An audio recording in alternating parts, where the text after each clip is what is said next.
Good morning, बच्चों. Today's topic is reproduction in lower and higher plants. बच्चों ध्यान में रखो, आज जो मैं आप लोगों को टॉपिक पढ़ा रही हूँ, टॉपिक 12th स्टैंडर्ड का फर्स्ट यूनिट है. फिर से बता रही हूँ बच्चों, जो मैं आप लोगों को आज टॉपिक पढ़ा रही हूँ, चैप्टर पढ़ा रही हूँ, ये 12th स्टैंडर्ड का फर्स्ट टॉपिक है. हम जो है बच्चों कुछ 11th के टॉपिक, 12th के टॉपिक इस तरह से लेंगे अकॉर्डिंग टू द नीड. ठीक है, बिल्कुल ही इसको नजरअंदाज ना करिए हो, बिकॉज ये आपका बोर्ड का टॉपिक है ना, ये आपके फाइनल एग्जाम्स में रहने वाला है. सो आप लोगों को राइटिंग प्रैक्टिस इसकी बहुत ज्यादा करनी पड़ेगी. ठीक है, सबसे पहले हम पढ़ रहे हैं बच्चों reproduction in lower and higher plants. Now how do plant reproduce without the seed, ये क्वेश्चन है. हम देखते हैं बच्चों ऐसे बहुत सारे प्लांट है जिनमें रिप्रोडक्शन होता है सीड, बिना सीड सो किए हुए. जस्ट एक एग्जांपल हम रोज है, एक हमारे पास में रोज प्लांट है गाइस. तो हम रोज प्लांट से कभी भी क्या करते हैं, कोई ब्रांच तोड़ के लाते हैं और फिर अपने घर पे सो कर देते हैं और उससे नया प्लांट बनता है. इसे क्या कहोगे बच्चे? How does vegetative reproduction occur in nature? हमारे नेचर में वेजिटेटिव रिप्रोडक्शन कैसे होता है? How does it occur? Vegetative reproduction का मतलब है, वेजिटेटिव प्रोपोगेशन का मतलब है बच्चों, जब कोई भी प्लांट ग्रो होता है any vegetative part of a plant से, तब हम कहेंगे वेजिटेटिव प्रोपोगेशन. ना आपके दिमाग में क्वेश्चन आएगा कि वेजिटेटिव प्रोपोगेशन का मतलब क्या होता है? What is the meaning of vegetative propagation? Vegetative propagation मतलब ग्रोथ होना. वेजिटेटिव पार्ट का मतलब होता है कोई भी प्लांट पार्ट लीजिए बच्चों, लीव्स, स्टेम, रूट, ब्रांचेस, ये सभी वेजिटेटिव पार्ट है. और फ्लावर जो है बच्चों, ये रिप्रोडक्टिव पार्ट है.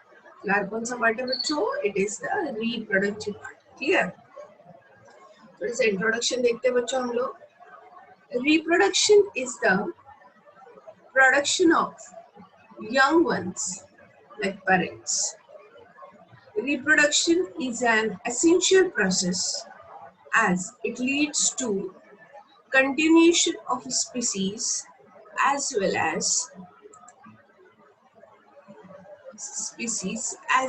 as to maintain the continuity of the life. Each organism has its own particular method of reproduction. All these methods generally fall into two categories. Now, बच्चों किसी भी प्लांट हो या एनिमल स्पीसीज हो, इसमें reproduction का क्या महत्व है? What is the importance of reproduction? बच्चों रिप्रोडक्शन ही नहीं होगा तो कोई भी रिप्रोडक्शन, जब बच्चों रिप्रोडक्शन ही नहीं होगा तो वो प्लांट जो है उसके नंबर ऑफ स्पीसीज रहेंगे, वो आगे बढ़ेगा बच्चों? नहीं. So reproduction is very important to grow the species. Species का नंबर बढ़ाना है, स्पीसीज को आगे लेके जाना है, तो रिप्रोडक्शन प्रोसेस जरूरी है. सो रिप्रोडक्शन प्रोसेस की जब हम बात करेंगे बच्चों, इसके दो टाइप है. पहला जो है इसे हम कहते हैं असेक्सुअल रिप्रोडक्शन. कौन सा रिप्रोडक्शन बच्चों? Asexual reproduction. और दूसरा जो होता है इसे हम कहते हैं सेक्सुअल रिप्रोडक्शन. रिप्रोडक्शन से कौन से दो पार्ट है बच्चों रिप्रोडक्शन के? पहला है सेक्सुअल रिप्रोडक्शन एंड दूसरा है सेक्सुअल रिप्रोडक्शन. क्लियर? नाउ अभी हम बात करने जा रहे हैं बच्चों sexual reproduction. What is this sexual reproduction? So जब बच्चों प्लांट की बात हो रही है, जब रिप्रोडक्शन प्रोसेस में फ्लावर इन्वॉल्व नहीं हो रहे, या ये ऐसे रिप्रोडक्शन प्रोसेस है जिसमें फ्लावर का यूज ही नहीं है, ना मेल गमीट्स बन रहे हैं, ना फीमेल गमीट्स बन रहे हैं, ना फ्यूजन हो रहा है, ना फ्रूट्स बन रहा है, ना सीड बन रहा है. तब ऐसी जो प्रोसेसेस होती है asexual reproduction. So asexual reproduction does not involve the gametes. इसमें कभी भी गमीट्स का इन्वॉल्वमेंट नहीं रहता है. ठीक है? Now, asexual reproduction does not involve fusion of two compatible gametes or the sexes. Fusion of does not involve two compatible gametes or the sex cell. It is the, what is it? It is the process resulting in the production of genetically identical progeny from the single organism and inherits the gene of the parent. बच्चों इसका मतलब समझ लीजिए, asexual reproduction कैसे process होती है। Asexual reproduction process में जैसे प्लांट में भी असेक्सुअल रिप्रोडक्शन होता है। सपोज यहाँ पे मैं बात करूँ, ये है बैक्टीरिया, और बैक्टीरिया में बच्चों असेक्सुअल रिप्रोडक्शन होता है। तो ये बैक्टीरिया क्या होता है बच्चों, यहाँ से इस तरह से पहले कट होता है। कैसे कट होता है, suppose I have the bacteria, parent bacteria, और ये बैक्टीरिया जो है यहाँ पे पहले उसमें ऐसी नॉच बन जाती है। कुछ समय के बाद में ये नॉच ब्रेक हो जाती है, and here the two bacteria are formed, one and two. और ये पहले parental बैक्टीरिया था। सो गाइज यहाँ पे 1 and 2 ये पेरेंट से बने हुए जो डॉटर बैक्टीरिया है वो एग्जैक्ट कार्बन कॉपी है देयर पेरेंट्स की, वो उनके पेरेंट्स की एग्जैक्ट कार्बन कॉपी है। कौन अपने पेरेंट्स की एग्जैक्ट कार्बन कॉपी है? द असेक्सुअली रिप्रोड्यूस होने वाले कोई भी लिविंग ऑर्गेनिज्म, प्लांट्स हो या एनिमल्स हो या माइक्रो ऑर्गेनिजम्स हो बच्चों, वो एग्जैक्ट अपने पेरेंट्स की तरह दिखते हैं। साथ ही साथ बच्चों जो पेरेंट्स में क्रोमोसोम्स, जो पेरेंट्स का डीएनए रहता है, जो पेरेंट्स की जीन्स रहते हैं न्यूक्लियस में, वही जीन्स, वही न्यूक्लियस डॉटर सेल्स में भी रहता है या उसकी प्रोजेनी में रहता है। ठीक है, सो जब कोई चीज एग्जैक्टली उसके पेरेंट्स की तरह दिखे तो हम उसे कहते हैं क्लोन्स। उसे आप क्या कहोगे? We are going to call it as clone. So आप ना बच्चों से क्लोन्स कहोगे, ठीक है। So you are going to call it as clones, clear. So बच्चों यहाँ पे हमेशा ध्यान रखना, जब भी असेक्सुअल रिप्रोडक्शन हो रहा है, असेक्सुअल रिप्रोडक्शन से जो भी डॉटर सेल्स बनेगी those are going to be a clone of their parents। ठीक है, क्लोन्स का मतलब होता है जेनेटिकली आइडेंटिकल प्रोजेनी। कैसी प्रोजेनी बच्चों? Genetically identical progeny from the single organism. Single organism word बड़ा ही महत्वपूर्ण है बच्चों, बिकॉज जब भी सेक्सुअल रिप्रोडक्शन होता है, सेक्सुअल रिप्रोडक्शन में 2 पेरेंट्स इन्वॉल्व होते हैं, एक मेल एंड एक फीमेल, मतलब एक मदर एंड एक फादर। ठीक है, बट असेक्सुअल रिप्रोडक्शन जब भी होता है उसमें एक मेल एंड फीमेल ऐसे 2 प्लांट्स या 2 ऑर्गेनिजम्स होते नहीं, रिप्रोडक्शंस अकेले सिंगल ऑर्गेनिजम्स होता है। सो जब भी क्लोन्स बनते हैं बच्चों, ध्यान में रखना है बच्चों, जब भी क्लोन्स बनते हैं, clones are always form from their single parents. So clones asexual reproduction जब भी होता है वो सिंगल पेरेंट्स से होता है। ठीक है, सच मॉर्फोलॉजिकली एंड, अभी देखो ये यहाँ पे क्लोन्स का डेफिनेशन दिया है, morphologically and genetically identical individuals are called as a clone। So आप क्लोन किसे कहोगे बच्चों? जो मॉर्फोलॉजिकली सिमिलर है, जिसका जीन्स भी सेम है, ऐसे ऑर्गेनिजम्स को आप कहोगे clones. Clear? Now organisms choose to reproduce asexually by different mode or ways। We asexual reproductions के अलग अलग टाइप्स हैं। What are those types? Let's study those one। पहला जो है बच्चों, जिसे मैं कहूंगी फ्रैगमेंटेशन। फ्रैगमेंटेशन आपने शायद 9th या 10th स्टैंडर्ड में पढ़ा भी होगा। Fragmentation, what is it?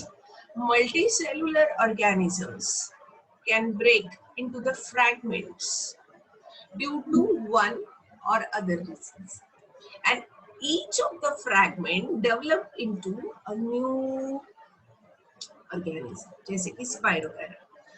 बच्चों क्या हो रहा है, जैसे कि फ्रैगमेंटेशन क्या, जैसे कोई भी सेगमेंटेड ऑर्गेनिज्म हो, सो जैसे कि ये है स्पाइरोगैरा। स्पाइरोगैरा जो है, ये स्पाइरोगैरा ऐसा रहता है, इसका बॉडी ऐसे छोटे छोटे स्मॉल स्मॉल डिवीजन से बना है। तो क्या होता है बच्चों, स्पाइरोगैरा को यहाँ से ब्रेक किया जाए लाइक दैट, भी हम लोगों को स्पाइरोगैरा के ऐसे 2 पीसेस मिलेंगे। सो बच्चों ये वाला जो पीस है स्पाइरोगैरा का जो फ्रैगमेंट है, ये डेवलप होता है इनटू द न्यू स्पाइरोगैरा, ये डेवलप हो रहा है इस न्यू। सो किसी भी ऑर्गेनिज्म या प्लांट का कोई भी पार्ट है बच्चों, वो ब्रेक डाउन होता है फ्रैगमेंट में, तो वो फिर से नए एनिमल में या नए प्लांट पार्ट में डेवलप हो सकता है। इस प्रोसेस को हम कहते हैं बच्चों फ्रैगमेंटेशन। फ्रैगमेंटेशन ये प्रोसेस, ये वर्ड बहुत इंपॉर्टेंट है बच्चों। फ्रैगमेंटेशन ये जो प्रोसेस होती है वो हमेशा मल्टी सेलुलर ऑर्गेनिज्म में होती है, यूनिसेलुलर में नहीं होती। जैसे कि ये बैक्टीरिया है, बैक्टीरिया बच्चों, बी फॉर बैक्टीरिया, बैक्टीरिया एक यूनिसेलुलर ऑर्गेनिज्म है, उसमें फ्रैगमेंटेशन नहीं होता। तो फ्रैगमेंटेशन का एग्जांपल कौन सा दिया है आपके बुक में, स्पाइरोगैरा। क्योंकि मेरी तरफ से आपके लिए होमवर्क है, आप ढूंढो बच्चों ऐसे कौन से और ऑर्गेनिजम्स है जिनमें फ्रैगमेंटेशन होता है, ऐसे कौन से और प्लांट्स है जिनमें फ्रैगमेंटेशन होता है। क्लियर बच्चों? अभी नेक्स्ट असेक्सुअल रिप्रोडक्शन की जो प्रोसेस है बच्चों, इसे हम कहते हैं बडिंग। बडिंग क्या होता है बच्चों? It is the most common method of asexual reproduction. उसे बता रही हूँ, what is budding? It is the most common method of asexual reproduction. इन अभी यहाँ पे वर्ड को ध्यान दीजिए, यूनिसेलुलर ईस्ट। ईस्ट जो है बच्चों, ईस्ट एक फंगस है, उन लोगों को पता है क्या? ईस्ट जो हम बेकर्स ईस्ट करते हैं, बेकर्स ईस्ट का साइंटिफिक नेम क्या है पता है तुम लोगों को? बेकर्स ईस्ट का जो साइंटिफिक नेम है, इसे हम कहते हैं बच्चों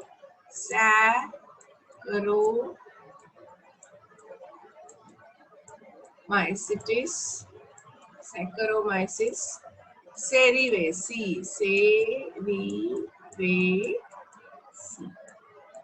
सैकरोमाइसिस सेरीवेसी जो है बच्चों, ये साइंटिफिक नेम है इसका। It is the scientific name of east. अभी ईस्ट का रिप्रोडक्शन यहाँ पे होता है बच्चों। अभी देखो ये है ईस्ट का स्ट्रक्चर, ये है मदर सेल, अरे मदर सेल से ना बच्चों ऐसे छोटी छोटी बर्ड बनने लगती है, 1 2 3, और ये जो बर्ड जो है ये बॉडी पे ही रहती है, और ये बर्ड इस बॉडी से डिटैच होती है और ये नया ईस्ट में डेवलप हो जाती है, ये नए ईस्ट में डेवलप हो जाती है। This is going to be a bird. So bird region से नया ईस्ट बनता है, तो इट इज द बडिंग। ठीक है, उसके बाद में हम पढ़ने जा रहे हैं बच्चों स्पोर फॉर्मेशन। क्या होता है ये स्पोर फॉर्मेशन? ये तीसरा असेक्सुअल रिप्रोडक्शन। स्पोर फॉर्मेशन मतलब बहुत सारे प्रिमिटिव ऑर्गेनिज्म, प्रिमिटिव ऑर्गेनिज्म पहले वाले ऑर्गेनिज्म जो इवोल्यूशन में पहले बने हैं, जैसे कि अलगी है, ब्रायोफाइट्स है, टेरिडोफाइट्स है, ठीक है, ये प्रिमिटिव प्लांट्स है। उसी तरह से बच्चों मोलिस्का है, एस्कल हेलमेंथिस है, वर्म है, ऐसे कुछ कुछ ऑर्गेनिज्म। पर स्पोर फॉर्मेशन ये जो टेक्निक होती है ज्यादातर बैक्टीरियाज में होती है, साथ ही साथ प्लांट्स में होती है। क्या होता है बच्चों स्पोर फॉर्मेशन? इन क्लामाइडोमोनास, क्लामाइडोमोनास क्या है बच्चों? तो क्लामाइडोमोनास एक अलगी है, इसका अलगी। क्लामाइडोमोनास अलगी जो है इसमें असेक्सुअल रिप्रोडक्शन होता है बाय फ्लैजेलेटेड मोटाइल ज़ूस्पोर। ज़ूस्पोर मतलब ये देखो ये है स्पोर, ये स्पोर यहाँ पे जो स्ट्रक्चर दिख रहा है इट इज द स्पोर। और स्पोर को मोटाइल क्यों कहते हैं बच्चों? स्पोर के ऊपर ये प्रेजेंट है फ्लैजेला, ये जो आपको स्ट्रक्चर दिख रहा है इस स्ट्रक्चर को हम कहते हैं फ्लैजेला। क्या काम होता है बच्चों फ्लैजेला का? Flagella is mean for movement. Flagella का काम क्या होता है? Flagella is mean for movement. तो गाइस एज आई सेड कि क्लामाइडोमोनास से अलगी है और इसमें ये देखो 1 2 3 4 5 6 ऐसे स्पोर्स बने। स्पोर्स क्या होते हैं पहले समझ लीजिए। और ये स्पोर्स क्या होते हैं, जब ये स्पोर्स निकलते हैं ये इंडिपेंडेंटली ये फिर डेवलप हो जाते हैं नया क्लामाइडोमोनास एल्गी में। सो गाइस यहाँ पे स्पोर्स क्या होता है, व्हाट इज स्पोर? स्पोर को मैं कैसे डिफाइन करूँ? सो बच्चों मैं बोल सकती हूँ spore is the such a form. Spore एक ऐसा फॉर्म है बच्चों किसी भी लिविंग ऑर्गेनिज्म का, जैसे अलगी हो, बैक्टीरिया हो, जो अनफेवरेबल कंडीशन में भी सरवाइव हो सकते हैं। So what is spore? Spore is a form by the living organism to sustain or to survive under unfavorable condition. So spore सालों तक के सरवाइव हो सकते हैं अनफेवरेबल कंडीशन। अभी हर एक लिविंग ऑर्गेनिजम्स के लिए अनफेवरेबल कंडीशन का डेफिनेशन अलग है। जैसे कि फंगस है, फंगस के लिए फेवरेबल कंडीशन कौन सी है भाई? मॉइस्ट, है ना, ह्यूमिड कंडीशन। जब मॉइस्ट और ह्यूमिड कंडीशन नहीं रहेगी, जैसे कि बहुत ज्यादा हमारे यहाँ पे लाइक समर बहुत हार्श रहते हैं, तो समर में फंगस हार्डली ग्रो होते हैं। घर पे भी हम देखना, क्योंकि फंगल के स्पोर्स समर में सरवाइव नहीं हो पाते, क्योंकि summer is the unfavourable condition for the fungal spore. But ये फंगल स्पोर पूरा समर तक के सरवाइव रहते हैं। हाँ, सिर्फ वो जर्मिनेट नहीं होते, और जैसे ही रेनी सीजन स्टार्ट हो जाता है, मॉइस्ट एंड ह्यूमिड कंडीशन बन जाती है, वही जो समर में सरवाइव कर रहे थे स्पोर, वो रेनी सीजन में जर्मिनेट होते हैं और उससे नया फंगल बॉडी बनता है। Clear? Same thing happens in the algae. So algae में जो मोटाइल मतलब मूवमेंट करने वाले, सो अलगी जो है, अलगी का नाम है क्लामाइडोमोनास। इस क्लामाइडोमोनास अलगी में असेक्सुअल रिप्रोडक्शन होता है और इसमें फ्लैजेलेटेड मोटाइल जूस्पोर है। कैसे? Flagellated motile zoospore which can grow independently into the new individual। ठीक है? सो जूस्पोर इन क्लामाइडोमोनास। दूसरी जो एक टेक्निक है बच्चों, इसे हम कहते हैं other methods of asexual reproduction. पहला है binary fission. Binary fission amoeba, paramecium और बैक्टीरियम में होता है। बाइनरी फिशन का मतलब अभी समझाया, ये कोई बैक्टीरियल सेल है गाइस। पहले ये बैक्टीरियल सेल जो होती है ना, इसमें ऐसा ऐसा नॉच प्रोड्यूस्ड होता है, और जहाँ पे ये नॉच प्रोड्यूस हुआ वहां पे ये बैक्टीरिया जो है एक दूसरे से ब्रेक हो जाते हैं। ब्रेक होने के बाद में you can check it out guys. So यहाँ पे ये दो डॉटर बैक्टीरिया बने एग्जैक्टली सिमिलर। सो ऐसी जब प्रोसेस होती है उसे हम कहते हैं बाइनरी फिशन। या अमीबा, पैरामीशियम और बैक्टीरिया में होता है। दूसरा होता है बच्चों conidia formation in penicillium. Conidia कैसा स्ट्रक्चर होता है बच्चों? Let's talk about the conidia. अभी देखो, पेनिसिलिन एक फंगस है। पेनिसिलिन क्या है? एक fungus. I am going to draw the diagram for you. अभी देखो, कोई भी फंगस हो, आगे भी इसकी हमें रिक्वायरमेंट रहेगी, समझ लीजिए। कोई भी फंगस हो, फंगस ना हमेशा, जैसे कि आपके पास में कॉटन की थ्रेड है एक जगह पे, है ना, तो फंगस आप लोगों ने देखा होगा घर पे ब्रेड एंड बटर पे ग्रो होता है। ब्रेड और चपातीस, है ना, आजकल तो बहुत ज्यादा ग्रो होता है। तो ये जो फंगस होता है, फंगस की ग्रोथ ना कॉटन की थ्रेड की तरह होती है, मानते हो या नहीं? तो ये फंगस ना ऐसे नेटवर्क है, थ्रेड का नेटवर्क है, ऐसे थ्रेड है, सोच के चल रहे हैं, और इसका नेटवर्क है। सो बच्चों ये एक थ्रेड लाइक स्ट्रक्चर, ऐसे बहुत सारी थ्रेड लाइक स्ट्रक्चर का फंगस एक, ये देखो ये दूसरा थ्रेड लाइक स्ट्रक्चर, ये ऐसे ढेर सारे, बच्चों ढेर सारे थ्रेड लाइक स्ट्रक्चर एक दूसरे के ऊपर इंटरवोवन हो जाते हैं और एक नेटवर्क की तरह स्ट्रक्चर बनता है। ऐसे स्ट्रक्चर बनता है एक नेटवर्क की तरह। ठीक है?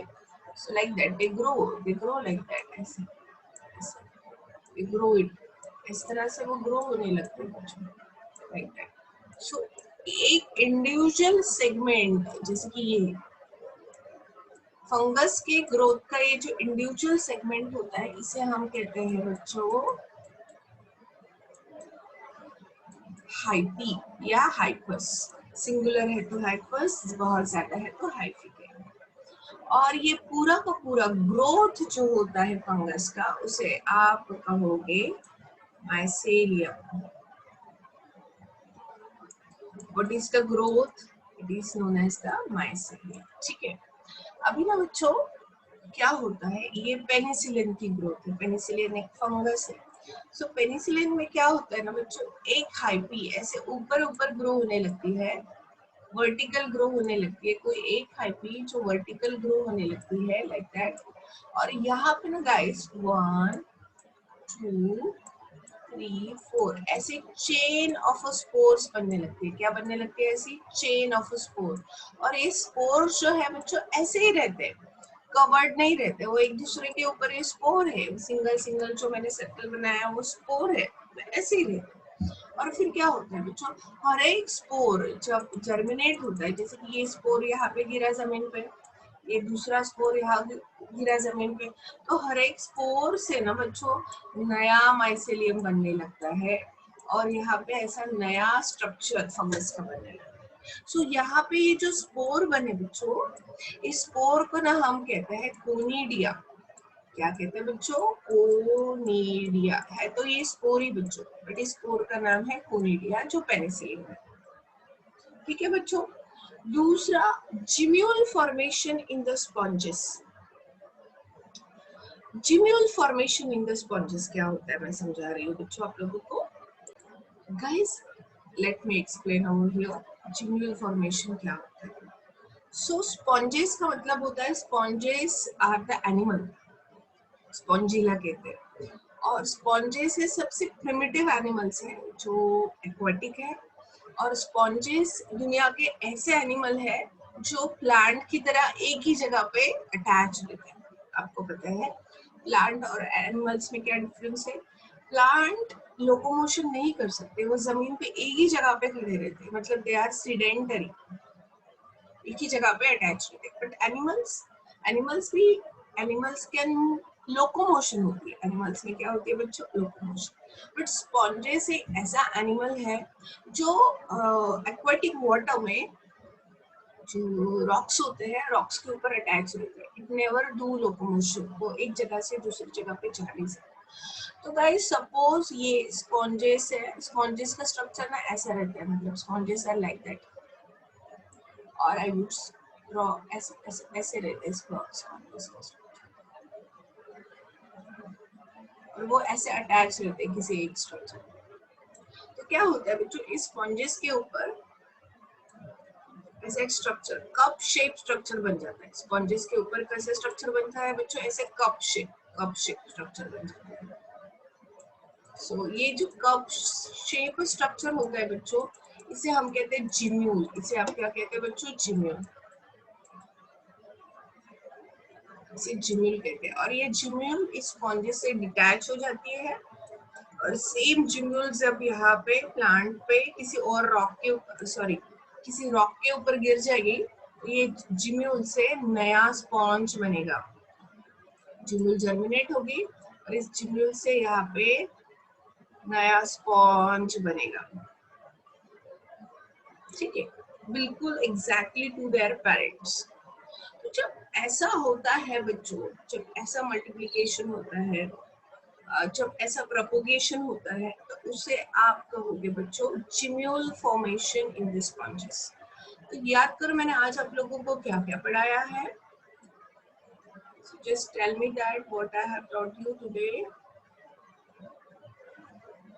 तुम बताओगे मैंने आज आप लोगों को क्या क्या समझाया है। तो शुरुआत कर रही है बच्चों हमने first unit of your 12th standard. And the first unit of your 12th standard is the, what is it? It is the, bolo, it is the reproduction in lower and higher plant. तो हम जो reproduction पढ़ रहे हैं वो lower organism में पढ़ रहे हैं। लोअर प्लांट्स में पढ़ रहे हैं बच्चों, प्लांट्स के बारे में बात हो रही है। लोअर प्लांट्स जो रहते हैं उनके बात हो रही है, लोअर ऑर्गेनिजम्स की बात हो रही है। सो असेक्सुअल रिप्रोडक्शन हमने पढ़ा आज। असेक्सुअल रिप्रोडक्शन से मैंने क्या पढ़ा है बच्चों, असेक्सुअल रिप्रोडक्शन से जो भी ऑर्गेनिज्म बनते हैं वो क्लोन्स रहते हैं, मॉर्फोलॉजिकली और जेनेटिकली वो अपने पेरेंट्स की तरह ही रहते हैं। सो इसके हमने अलग अलग टाइप्स देखे। पहला जो टाइप है इसे हमने कहा असेक्सुअल रिप्रोडक्शन। असेक्सुअल रिप्रोडक्शन के भी टाइप्स है, पहला है फ्रैगमेंटेशन, ठीक है नहीं, उसके बाद में बडिंग, उसके बाद में स्पोर फॉर्मेशन, एंड उसके बाद में जो है ये है जूस्पोर इन क्लामाइडोमोनास, ठीक है। अभी वेरी वीवीआईएम की चीज यहाँ पे जो लिखी है, sprinkles a small spoonful of yeast over a warm water and then add a sugar, cover it and wait it for 10 minutes. Yeast become bubbly over the water, providing that it is still active. बच्चों आप लोगों को पता है east का सबसे ज्यादा use, east को मैंने नाम बताया सैक्रोमाइसिस सेरेनेसी, ईस्ट का सबसे ज्यादा यूज जो होता है that is for the fermentation process. मतलब yeast is the aerobic micro organism, तो जब भी ग्रो होता है बच्चों तो CO2 प्रोड्यूस करता है और अल्कोहल प्रोड्यूस करता है, मतलब इथेनॉल प्रोड्यूस करता है। जब भी वो ग्रो होता है CO2 प्रोड्यूस करता है और इथेनॉल प्रोड्यूस करता है। इसलिए बच्चों हमारे घर में जो ब्रेड एंड बटर्स होते हैं या टोस्ट होते हैं तो वो पफी हो जाते हैं, या घर में जो हम फर्मेंटेड प्रोडक्ट्स बनाते हैं जिसमें ईस्ट डालते हैं वो ऐसे पफी हो जाते हैं। Why they becomes puffy? Because the addition of the yeast. और ईस्ट ने क्या प्रोड्यूस किया है? CO2 गैस की बबल्स बनती है, दैट्स व्हाई एलिवेशन होता है। एलिवेशन मतलब होता है जो भी फर्मेंटेड प्रोडक्ट्स है वो पफी होते हैं। अभी ये है the capacity to reproduce by vegetative propagation, root। ये देखो मैंने मॉर्फोलॉजी ऑफ फ्लावरिंग यूनिट्स में आप लोगों को पढ़ा है कि रूट्स, स्वीट पोटैटो है, एस्पैरागस है, डहलिया है, ये प्रोपोगेशंस के लिए है। Adventitious root system, tap root system मैंने पढ़ा चुकी हूँ। बाद में लीफ, जैसे कि ब्रायोफाइलम, फॉलिएज लीफ पढ़ाया था मैंने, कैलेंचो, बिग्नोनिया, यहाँ पे लीफ से रिप्रोडक्शन होता है। स्टेम, जैसे मैंने आप लोगों को पहले पढ़ा चुकी हूँ, rhizome, tubers, potato bulb, onion, इसमें भी रिप्रोडक्शन, ये भी वेजिटेटिव प्रोपोगेशंस के लिए ही है। So how does vegetative propagation occurs in nature? So ये जो प्रोसेस है हमने पहले से ही पढ़ रखी है बच्चों। Do you all understand guys? So आपको नोट्स भेजी जाएगी, नोट्स भेजने के बाद में मैं जो क्वेश्चन नंबर्स आपके ग्रुप में भेजूंगी उसे लर्न करना है और उस क्वेश्चन के आंसर्स लिख के मुझे एज एन असाइनमेंट ग्रुप पे सबमिट करने हैं। असाइनमेंट कंपल्सरीली सब लोगों ने लिखनी है, उसका रिकॉर्ड लिख रखा जाएगा। और आने वाले दिनों में ये जो यूनिट में पढ़ा रही हूँ इस पे मैं थ्योरी टेस्ट लेने वाली हूँ। I am making it sure. जो मैं आप लोगों को वीडियो सेंड कर रही हूँ इस पे मैं अभी जो है ये जो यूनिट चल रहा है बोर्ड का, इसके ऊपर मैं थ्योरी टेस्ट ले सकती हूँ, ऑनलाइन थ्योरी टेस्ट ले सकती हूँ। Clear? So keep on reading. और क्योंकि ये बोर्ड का यूनिट है तो आपको पूरे क्वेश्चन आंसर्स इसके राइटिंग प्रैक्टिस में करने हैं। Clear? So thank you guys, आज के लिए इतना ही।